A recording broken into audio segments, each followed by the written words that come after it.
So in this video we are going to see sets in Python. So sets are actually a collection of values that can be that may have properties like they may be unordered. You cannot have duplicate values inside a set, for example. So let's declare one set and you will see when I print this out. So I'm going to declare var1 as our first variable for the set. So var1, and we use curly braces.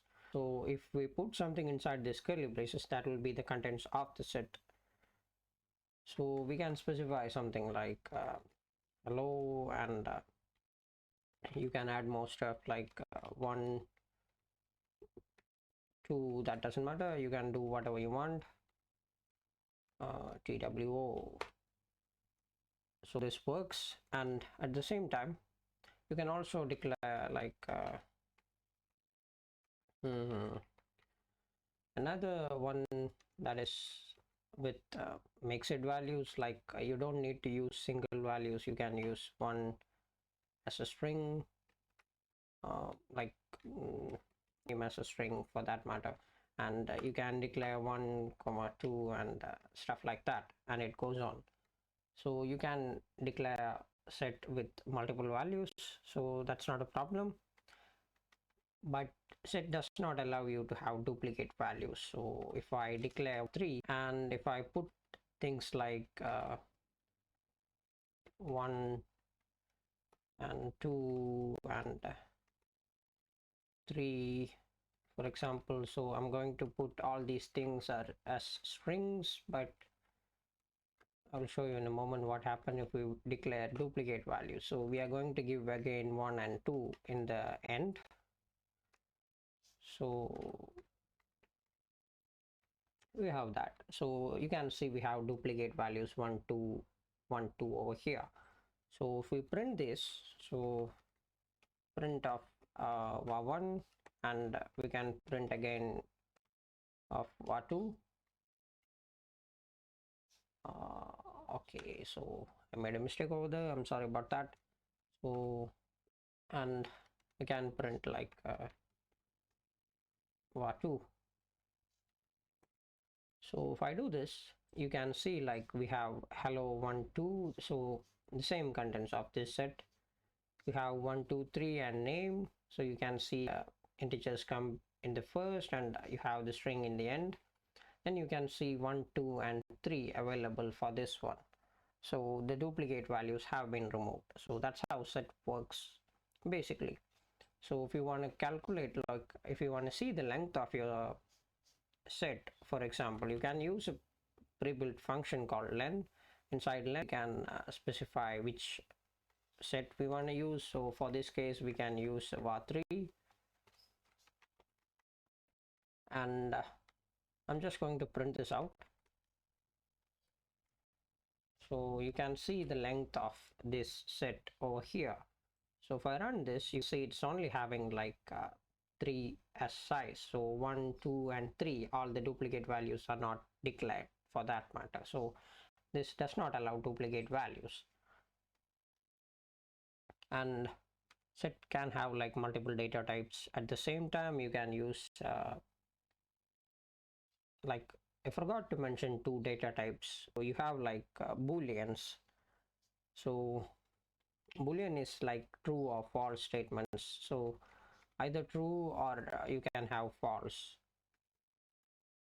So these are like boolean data types. So like you can have something like if true or if false. You can have statements like that, but we will see that in a later video. But just know we have like 2 data types such like that. And so let's create another set. So set1, for example, we can declare a name like that, no problem, and we can define a mixed type set. So we are going to have integers, then 121, something like that.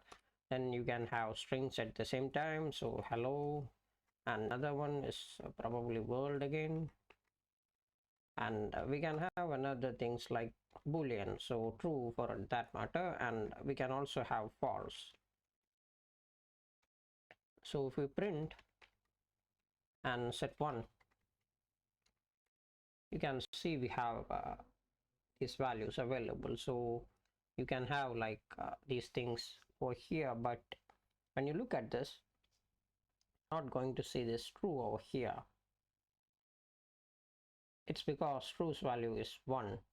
So if I put this and if I replace this 1 with 0, and if I run this program again, you're going to see true, but you're not going to see the false statement. So set does not allow you like binary operations also to be like duplicates.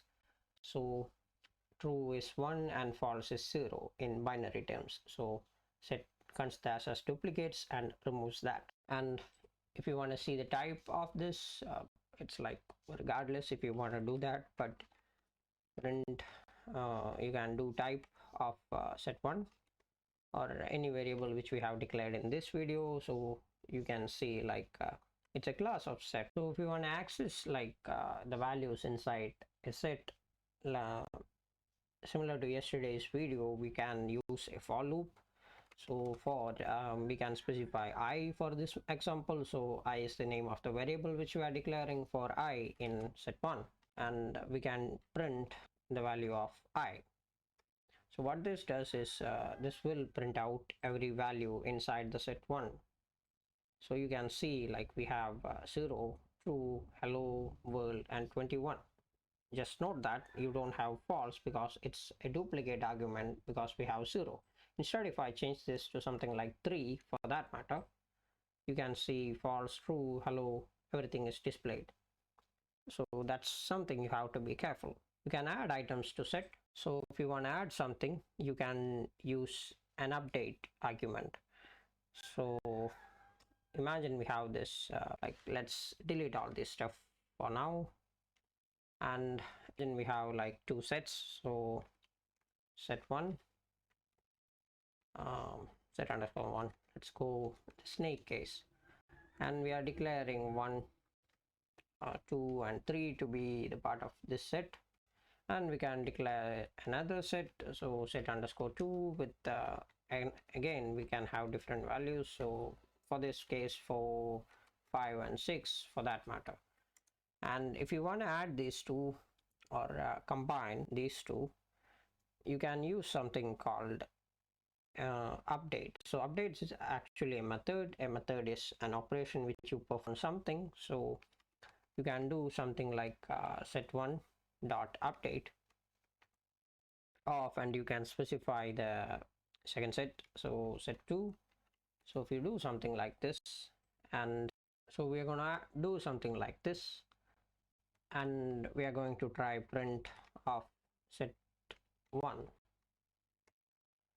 And when we do that, you can see set1's value have been changed to 1, 2, 3, and 4, 5, 6. So this set2 have been added to this.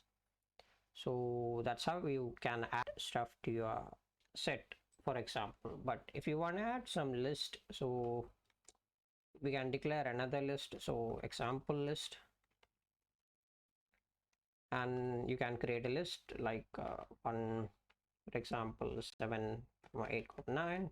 So if you want to add this to your set, you can still use update. So we can use like set1 equals update. I'm sorry. You can do something like set1 dot update of the list name.